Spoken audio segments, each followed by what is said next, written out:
নির্বাচন শুধুমাত্র নির্বাচন কমিশনের কাজ নয়। তবে হ্যাঁ, নির্বাচন কমিশন এককভাবে দায়িত্বপ্রাপ্ত। নির্বাচন কমিশনের অধীনে থেকে রাষ্ট্রের সকল সংশ্লিষ্ট কর্তৃপক্ষ এই নির্বাচন অনুষ্ঠান সম্পন্ন করে থাকেন। যদি একটি নির্বাচন খারাপ হয়, বিতর্কিত হয়, তাহলে এটার সাথে সংশ্লিষ্ট সকল ব্যক্তি এবং প্রতিষ্ঠানের ভাবমূর্তি ক্ষুণ্ণ হয়। আমরা যদি মনে করি আমাদের অতীতের নির্বাচনগুলো খারাপ হয়েছে, বিতর্কিত হয়েছে, যেটা আমি শুরুতেই বলেছি যে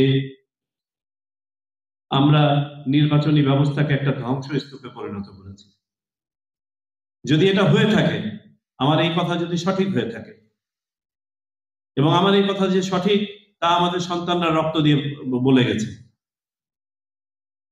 তাহলে এটা এই নির্বাচনের সাথে সংশ্লিষ্ট সকলেরই ভাবমূর্তি ক্ষুণ্ণ হয়েছে, ভুলুণ্ঠিত হয়েছে।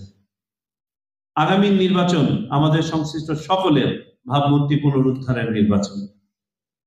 আসুন আমরা সবাই একতাবদ্ধভাবে, নিরপেক্ষভাবে, নির্মোহভাবে একটা সুন্দর, সুষ্ঠু, উৎসবমুখর নির্বাচন উপহার দিই, যে নির্বাচনে পরাজিত প্রার্থী হাসি মুখে বিজয়ী প্রার্থীকে অভিনন্দন জানাতে পারবে, কারণ সে জানবে এখানে ভোটাররা সিদ্ধান্ত নিয়েছে, কোনো ব্যক্তি বা কোনো প্রতিষ্ঠান তাদের বারান্দায় সিদ্ধান্ত নেয়।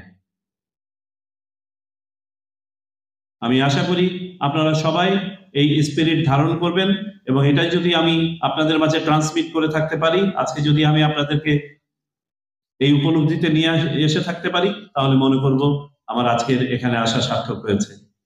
ভোটার তালিকা কার্যক্রম আমি জানি অত্যন্ত সুন্দরভাবে, সুচারুভাবে মাঠ পর্যায়ে সম্পন্ন হচ্ছে।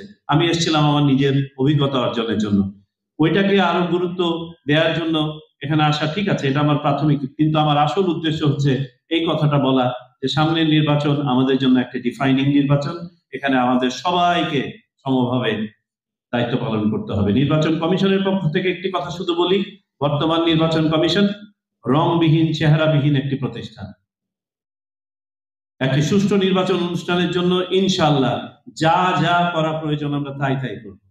আমরা আমরা আমরা আমাদের সন্তানদের প্রতি ফোঁটা রক্তের ঋণ শোধ করবো ইনশাআল্লাহ। ধন্যবাদ সবাইকে।